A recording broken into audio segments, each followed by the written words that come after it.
Welcome to episode 10, everyone. This is the Fat Doctor podcast. I'm your host, Dr. Asha Lamy, aka the Fat Doctor. I'm super excited to be recording this podcast today. I don't know how much I'm going to talk about my own personal experience. I haven't decided yet. It's all very much up in the air, which is basically how I do this anyway. I never have a plan. I just wing it, in case you hadn't noticed. I also don't edit it anymore. For those of you who are expecting a polished podcast, you should probably hang up now, or press stop, not hang up. We're not on the phone. Press stop, because this is not polished at all. It's just me winging it, and you get to be there for the, for the fun of it. Now, those of you watching on YouTube will notice that I am wearing the exact same clothing as last week, and that's because I am recording this podcast directly after recording the last one. So you're hearing it a week later, but it's only been minutes since the last one. So I hope you listen to that. I hope you listen to me talking about being unshrinkable. This week I'm talking about doctors. So let's get into it. How did this particular podcast come about? Basically, I was asked to give some feedback on a podcast that I'm obsessed with. Oh gosh, now it's really embarrassing. Making It Awkward. I hope it's Jessica Wilson's podcast. I think it's called Making It Awkward. It's definitely got awkward in it. This will be really embarrassing if I've got the title wrong, but you should definitely listen in, and I will absolutely share the link in the show notes. Jessica had a conversation with Dr. Blair Peters, I believe, who is a gender-affirming surgeon who's quite well known on Instagram. In fact, I follow him on Instagram, so many of you will. And it was a very good conversation, very helpful actually. I found the entire conversation very helpful. But a couple of things that he said, I guess, got me thinking and reflecting. And that is how we come to this podcast. I want to talk about doctors, but today I'm not going to talk about the horrible ones, because it's very easy to spot the horrible ones, or it's fairly easy to spot the horrible ones, right? The ones who are rude, abrupt, who don't care, who ignore you, who make fun of you, who shame you, who blame you, who make you feel like crap. Make you feel like crap. Yeah, we know those. It's easy to spot them, and I know there's a lot of them. I appreciate there's a lot of them, but there's also a lot of nice doctors out there. Nice. I think it's a good word, actually. Nice.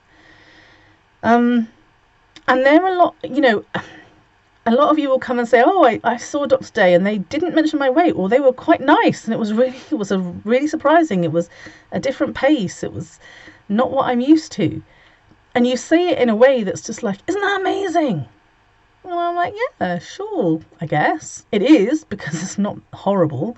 And so, it's not abusive. And that's a plus point. But also, we're setting the bar very low, aren't we? When niceness translates into good medical care, it doesn't. And in fact, that's what this whole podcast is about. Being nice doesn't make you a good doctor or a good healthcare professional. And I hope for the people who are listening today, some of you will be healthcare professionals of some kind, or in allied professions, or kind of, you sort of work in the health and wellness industry. And this applies to you. This applies to everyone. I'm talking about doctors because I am a doctor, and doctors are the worst of the bunch. I'm well aware of that. But I'm also talking to everybody in the healthcare profession. But don't worry if you're not in the healthcare profession, because I think you'll find this just as useful. Because I think a lot of you won't have necessarily clocked some of this stuff. You're so shocked by the fact that your healthcare professional's been nice to you that you miss all the other stuff. First thing I want to say, first statement I want to make. Kindness does not equal weight inclusive. Just because you're a kind, nice doctor doesn't make you weight inclusive. Not at all, in fact. But we are so used to meanness, rudeness, abuse, that we kind of forget that actually being weight inclusive goes way beyond just not being mean. It's much more than that. Caring about people's emotions does not mean that you don't have any implicit anti-fat bias. Just because you care about fat people and you don't want to upset them, just because even if you are an activist and you believe in, equity and justice and all of that amazing stuff, doesn't mean you don't have any implicit anti-fat bias. I have a ton of implicit anti-fat bias. We all do. We were conditioned to have it. Fat people have internalized anti-fat bias. Thin people just have anti-fat bias. Whether it's internalized or not, we all have it. All right? Let's stop thinking just because we're nice and we care about people that we somehow don't have any. And this is really important because I think when we care about people's emotions and when we care about justice and equity, but we don't constantly check in with ourselves, we're not constantly reflecting on our own bias, we have the ability to develop a bit of a saviour complex. And I understood this from the Black community. I learned about this specifically from Black fat women who have, who do all the education for free most of the time, and who really helped me understand this. I don't hate Black people. I am not malicious towards Black people. I do not abuse Black people. I am not explicitly racist. I don't hold any explicit anti-Blackness. Maybe once upon a time I might have. I don't think so. I don't think I ever did. I always knew that was wrong. But I have always had implicit anti-Blackness. Again, we all have, because we were raised that way. So I know it's wrong, and I've been trying really hard to address that. But once or maybe not once in the beginning, I was arrogant enough to think, oh yeah, no, I am not like that. I'm not racist. Ooh, big mistake. Never say that.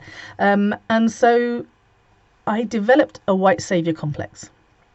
I became the white saviour. I wanted to help Black people. I wanted to fix their problems. I wanted to be kind and nice and generous and do all the things that I believed were important. And those things are important. Like, it's important to be kind to Black people, of course, but not when you develop that white saviour role.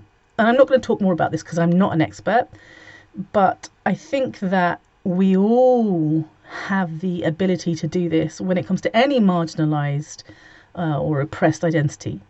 Is to be like, oh, it's wrong to be mean. Like, I get that. We shouldn't be horrible to you. But instead of addressing my implicit, but instead of acknowledging that I am contributing in some way to your oppression, I'm going to be the one that says, no, it's wrong. And I turn into this kind of saviour, which is not cool. Don't do that. But we all do it. But don't do it. Try not to do it. How do you try not to do it?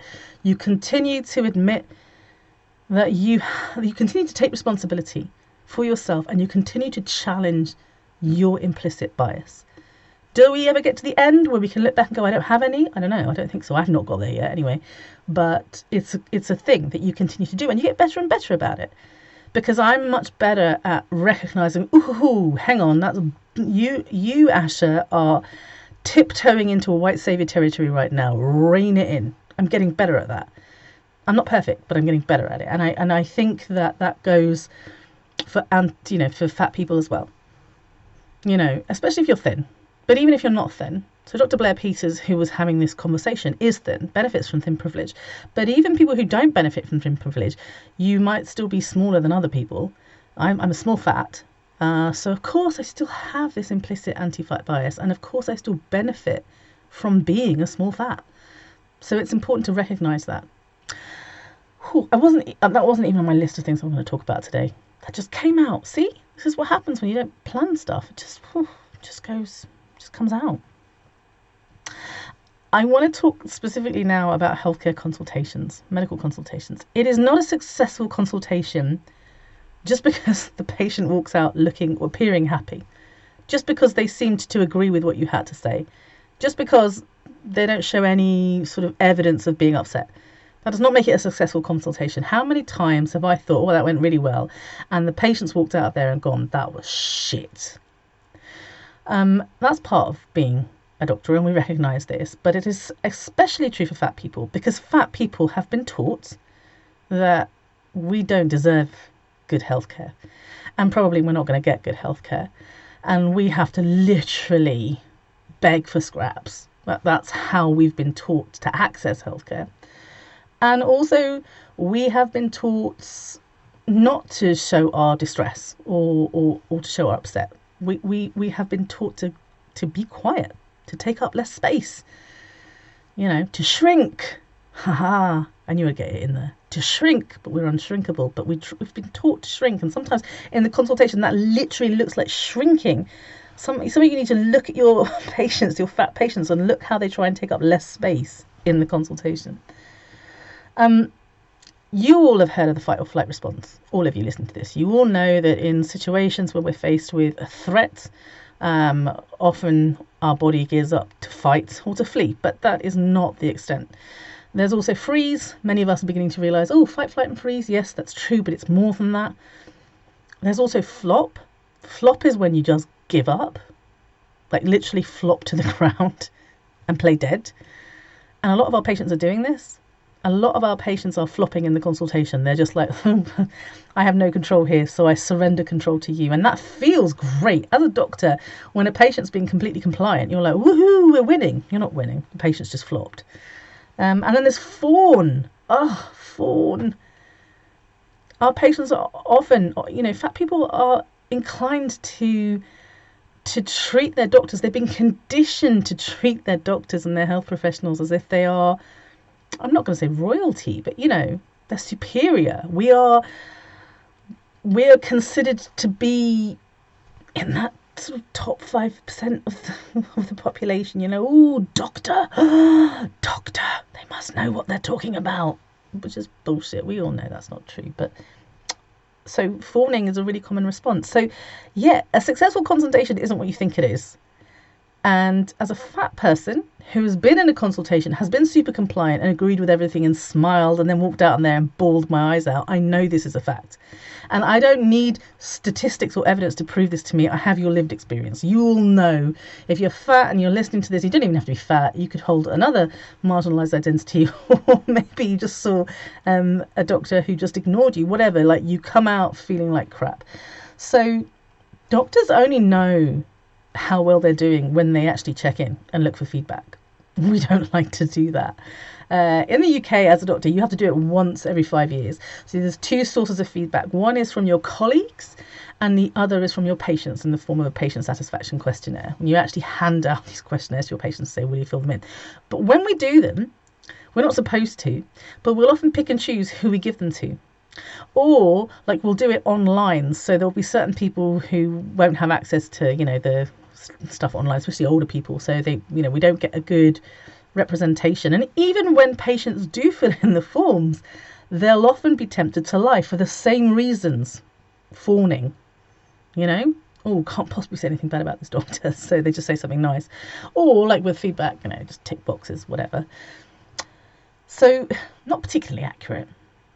If you really want to know what patients think about you, you probably have to go on the Facebook groups, or you have to start listening to lived experience is what you have to do. And it's hard. Like, I don't want to hear it. It's not fun. But when it comes to weight stigma, I think it's massively important. The most important thing we can be doing as healthcare professionals is listening to fat people who talk about their experiences with healthcare professionals. Like, that's how we learn. That's how we get better at our job. And remember, I'm talking to the good doctors now. I'm talking to the ones who want to get better at their jobs. There are some doctors that don't. All right, there's nothing I can say to you. But those who want to get better, those healthcare professionals who actually care about fat people, don't want to be mean to them, don't want to harm them. Healthcare professionals who don't actually want to harm their patients. I know that's not 100% of us, but at least I'd like to think some of us don't want to harm our patients. So we need to listen. And I want to talk about, I've written a list of things that I think weight stigma can look like in the doctor's office. Now, there are obvious ones, right? People will always talk about the equipment. It's one of the first ones. And I like talking about equipment because it's what we call a quick win. You can fix that instantaneously, like within a week. Make sure you have the right equipment available for fat people. And I mean all fat people, not just smaller fat people. It's really not hard. Get a blood pressure cuff, get all the sizes of blood pressure cuff, and then switch them out like you're supposed to do. You're not supposed to talk about it. First thing you do is find the right cuff size, stick it on the machine. Next thing you do is the rest of the blood pressure. It's not difficult, just do it. Get the right gowns. Make sure you have chairs that don't have bloody sides on them. It's not challenging, really. I mean, healthcare professionals should be doing this as standard because we are absolutely duty bound to care for all our patients. You can't not do a proper blood pressure, an accurate blood pressure, just because you don't have the right size cuff. That's not an excuse. So equipment's a really obvious one, and there are there are really obvious ways that weight stigma manifests itself in the consultation. Like I said, abusive behaviour, shaming, blaming, blaming symptoms on weight rather than bothering to investigate, failing to examine people, failing to do investigations in them, failing to treat them, coercing them into weight loss, bringing up weight loss for no goddamn reason. So many things that you could do, right? But I think we've talked about this a lot, and I've certainly talked about them to death. I want to talk about ways that weight stigma can present itself in the consultation that you might not be aware of, the way it can sneak in. So the first thing I put on my list is spending less time with patients. Do you know that there are studies that show that we healthcare professionals spend less time with our fat patients, just in general? There's lots of reasons for this. It could be because we believe our patients aren't worthy of our time. Deep down, this is implicit, not explicit. Remember, I'm talking to the good doctors now. We think it's a waste of our time, or we're uncomfortable, or we don't even know, like we haven't taken the time to examine it. But spending less time with fat patients is discrimination because they're fat.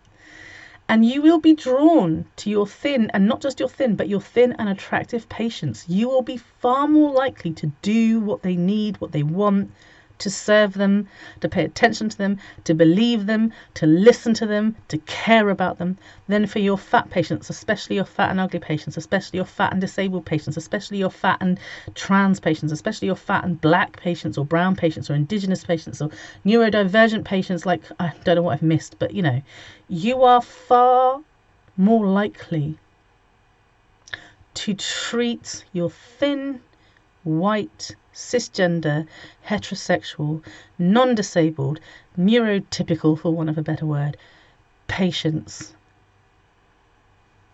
better. Did I say better already? I can't remember. I got lost in the list. And then you're much more likely to treat them better than you are everyone else. That's bias, isn't it? That's just the way it works. So that is how weight stigma shows up in the consultation without you even realising. Another way is avoiding sensitive subjects. Oh my gosh, I'm so guilty of doing this. Oh dear, I know it's going to upset you, so I just won't ask. That's not good healthcare. If you need to ask a question, you need to ask a question. I got really good at taking a sexual history as a doctor, because it's super uncomfortable asking about sex.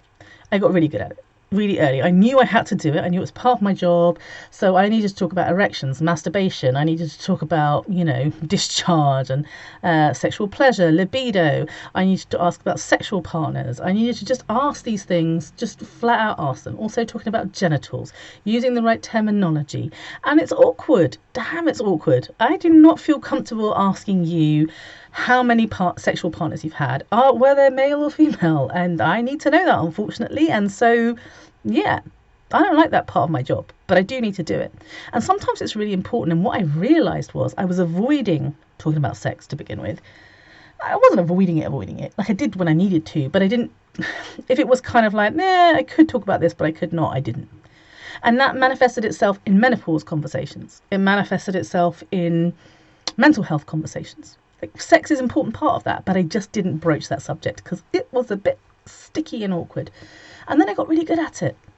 I got really good at talking to people. And now if you come to see me about menopause or menopausal symptoms, I will ask you about sex and sexuality. I'll ask you about your libido. And I'm a doctor, and most of you, almost all of you, feel comfortable with me asking and will respond to me and will actually tell me and be like, it's really crap actually. I'm like, not surprising. I will ask about vaginal dryness and irritation. I will ask about, urogenital symptoms. I have no problem looking at a 17-year-old young lad in the eye and saying, how many sexual partners have you had? Were they male or female? And that wasn't something that instantly happened. It's something I learned to do. It's the same with suicide and self-harm. When we have conversations about mental health, it is essential that we inquire about that. Absolutely essential. Not all of my colleagues do it. I have had mental health conversations with doctors, and I, have been having tremendous suicidal ideation, like really bad. It'd been really bad. And they didn't ask. And maybe it was because I was a doctor. Maybe it was because they knew me. I was a colleague. They didn't ask. I was like, dude, you need to ask, because I'm not going to volunteer the information. But if you don't ask, I may well go ahead and take my life, and you would be culpable. Like, you would be partly responsible. So I ask everybody. And I ask them straight, I look them straight in the eye and I ask them. It's okay to ask. It's fine. Nobody has ever responded badly to that question. Nobody in my entire 20-year medical career. But yeah, we avoid sensitive subjects. And when it comes to weights, I think that sensitive subject is talking about bodies. Because we're very good at talking about giving unsolicited weight loss advice. But when I want to ask you a question about your fat body, like for example, one thing that is different, or not necessarily different, but you need to be more aware of when you're fat, is that when you have fat rolls, you are more prone to get a condition called intertrigo. It is a skin condition. It is caused by basically yeast. Yeast loves to grow in folds, warm, moist folds. Oh, don't like that word moist, but I still use it. And so you're more likely to get intertrigo. And I need to be able to ask you about that. I need, that's part of your hair. Skin health is part of your care. And I can do that in a way that is respectful and validating and caring. I can talk about your fat rolls in a really sort of nurturing and kind way. It doesn't have to be shameful, but I probably do need to ask you. Or I might need to examine you, and I might need you to move your fat or position your body in a certain way. I'm not going to just not examine that area because it's uncomfortable to say, hey, could you lift your stomach for me? Can you lift your belly fat for me? But I can do that in a way that is kind. I can do that in a way that sort of causes people to relax. And sometimes, actually, it's the not asking that causes the tension. Sometimes when you ask, or you sort of talk in a good way, you pop the balloon, the tension disappears. I remember the one and only scan I had when I was pregnant with my last child. I had one really nice ultrasonographer, and she just put my hands on my, I don't know what you call that, like your apron. I was just like, can you just lift that up? That's all she said, just lift that up for me. Just so nice about it. There was no awkwardness, and she just carried on. How lovely. But she needed to do it, but she just did it in a really good way. So, yeah, avoiding sensitive subjects. Don't do that. Now, the next one I put down is the kind weight loss talk. Folks, just because you're being nice about it doesn't make the weight loss talk any easier for fat people. It doesn't mean that you're being weight inclusive. It doesn't mean that you're not being problematic. Just because you're nice about saying, have you ever considered losing weight? It's no better than have you ever considered losing weight. It still hits the same nerves. It still lands in the same place. I have talked, if you don't believe, what am I going to say here? I do not believe that you should ever talk to a patient about weight loss. Ever. Because people are unshrinkable. And if you don't believe me, listen to the last video or come to the course. I will convince you that there is never a good reason to talk about weight loss, ever. I know it's going to affect your bottom line because you get money to talk about weight loss nowadays, or sometimes you have to, like it's part of your protocol, and you don't want to sort of go outside of the guidelines, and the guidelines say it, so it must be true. The guidelines are full of shit. I've looked at the guidelines. I've actually bothered to look at nice guidelines.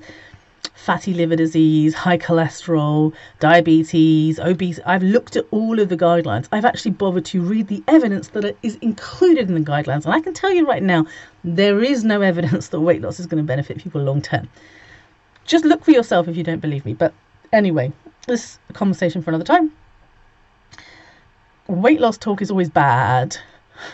I don't care how you did it. And if you think you did good because your patient has gone away and has attempted weight loss, if you think that's a marker of success, then you need to start at the beginning and maybe listen to all of my podcasts, or maybe you need to book in some supervision with me, or maybe you need to come to one of my courses, because you are deceiving yourself, my friend. You're only deceiving yourself, and you're only harming yourself and your patients. But I'm just going to stop there, because I think this probably is an entire podcast. Another way weight stigma can enter into the conversation is when you're simply uneducated about people's lived experience. It really, one thing that really boils my piss is listening to politicians talk, especially in the UK at the moment. We have the Tory party in power, and pretty much everybody in the Conservative Party was raised by very rich parents, went to fancy private schools, then ended up in fancy universities and hung out with other people who had very rich parents who went to fancy private schools. They spent the rest of their lives in this little bubble. They have no idea how the rest of us live. They just, they're completely clueless. And we all, I don't care what walk of life, what career you're in, or where you are in the world, you know what it's like when the people in power know fuck all about your lived experience. And it's frustrating, because they get to make all the rules and they don't know what it's like. If you're a doctor and you don't understand the lived experience of fat people, then you are those people.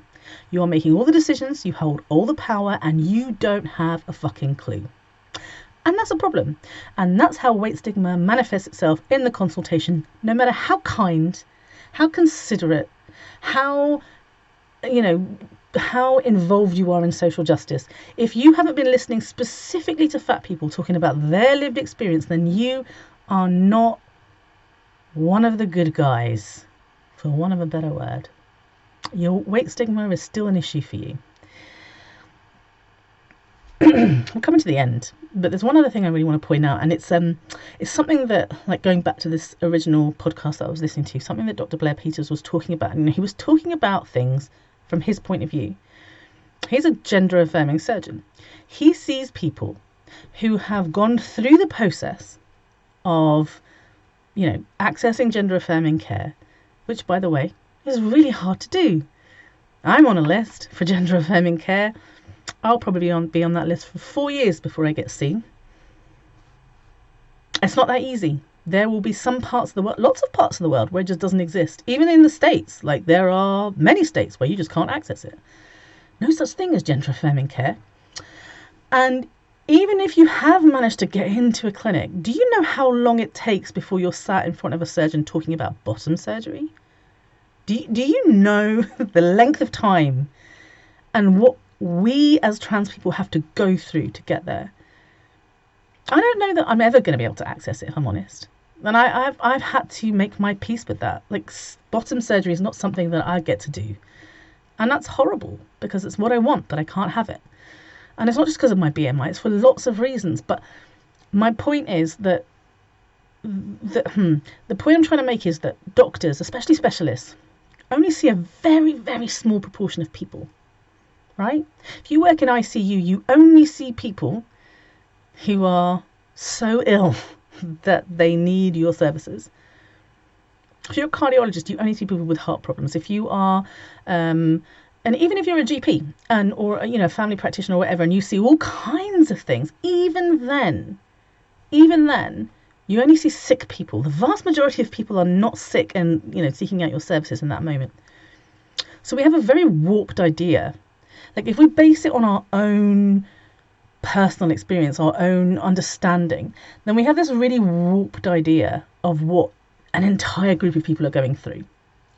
And I think that's really important to acknowledge. It reminds me of COVID. During COVID, in the beginning, there was a lot of fear-mongering to do with weight. And everyone was saying, it's much worse if you're fat, which it ended up not being true at all. Being fat was not a reason to get worse, to have worse outcomes from COVID. It wasn't. It was just that we were seeing more fat people in hospital.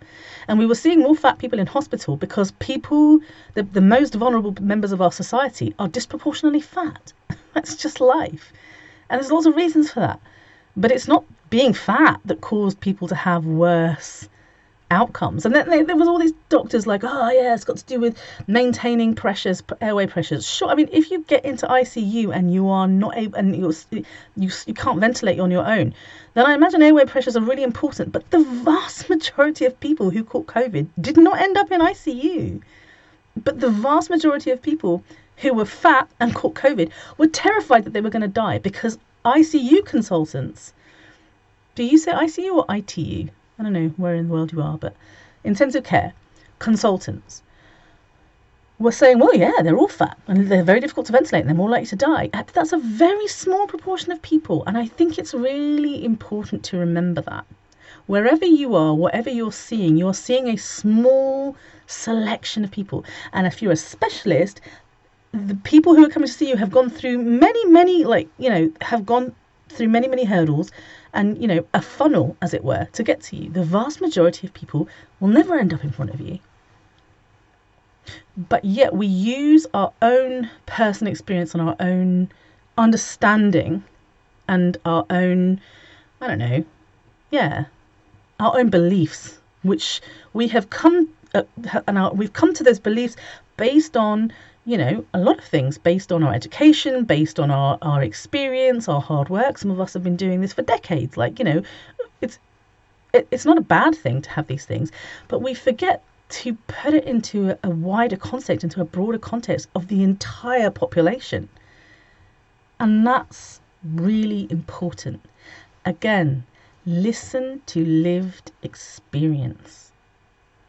Listen to people just talking about what their lives are like. Fuck studies and papers and peer-reviewed journals. Sure, there's nothing better than a good meta-analysis sometimes, but they're not giving you the whole picture. It's just statistics. Statistics, by the way, that are easily manipulated. Just because there isn't any research into something doesn't mean it's a bad thing. It just means we haven't done research. Think about the broader context. Think about the bigger picture. I think I've said everything I want to say because I'm now repeating myself. I have no idea what the next episode is going to be because I haven't planned it yet. But I'm sure it'll be good. I hope it will be good anyway.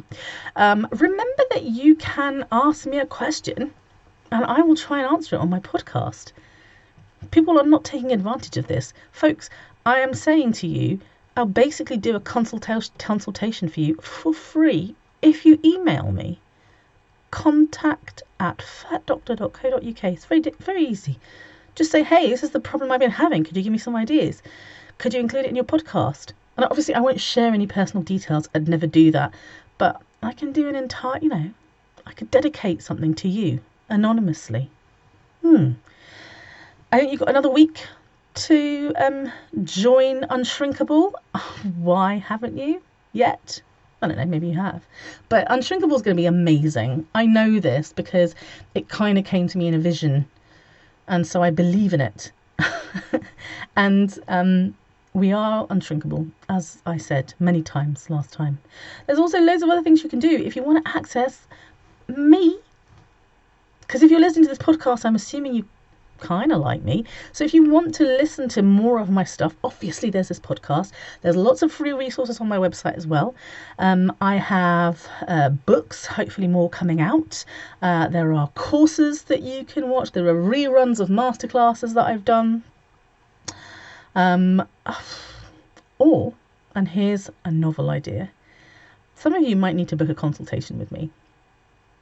Yeah, I don't know who you are. I don't know who this is meant for, but I think some of you need to book a consultation with me.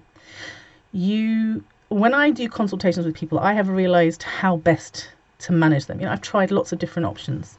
The best consultation a person can have with me is, to begin with, you get an hour where we chat. And it's the anti-doctor consultation. Everything that you're used to, I will do the opposite. You have as much time as you need. You don't have to be eloquent. You don't have to bring any notes. You don't need to have done any research. I will always validate you. I will always encourage you. I will always listen to you, and I will never bring up weight or weight loss, unless you do, obviously. So you get a consultation with me, and that's great. But did you know that we only take away, I think it's something like 20 to 30% of what we only retain that much, and that's in a shorter consultation. If it's been an hour, you probably forget a lot of stuff. So what do you get? Well, you get like a summary. I'll spend time writing up a summary, and I will write up everything we talked about, and I will kind of put it into, like, I know sometimes like everything's all jumbled. I'll put it into some sense of order. I will include links, resources, things that you might need or will help you. We'll talk about what the plan is, what you're going to do, what you're, how you're going to act next. If you need help with writing a letter of complaint, I've got like a what's it called? Template. There you go. I've got a template for you. Things like that. So that's a consultation with me. That's a one-off. A lot of people will be like, oh, that's nice, but I need a follow-up.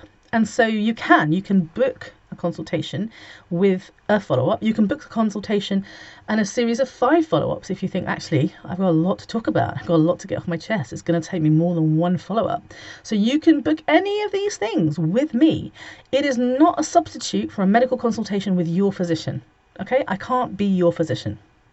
I'm not a practicing physician anymore for starters. So that's not what I'm offering. I am offering the opportunity to talk to a doctor with 20 years of lived experience who is now part advocate, part coach, part counsellor. I don't have any qualifications that make me any of those things, but I've been a GP for 20 years, and I will absolutely help talk about like symptoms, diagnoses. I'm not here to treat you, but I am here to listen to you, and I am here to offer you my experience and my opinions, but they're not a substitute for an actual medical consultation. I won't do prescriptions. I won't do investigations. I obviously can't examine you because it's virtual. So it's not a doctor's consultation. It's a consultation with the fat doctor, but yeah, maybe that's what some of you need. So head over to my website, fatdoctor.co.uk/consultations. It's that easy. Just did a managing blood sugar masterclass a couple of weeks ago.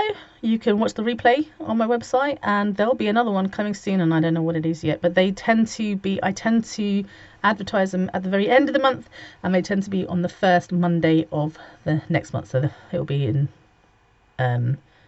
April, because it's March now, isn't it? Because I'm recording this in February, but it is actually March now. All right. That's me done. See you next time.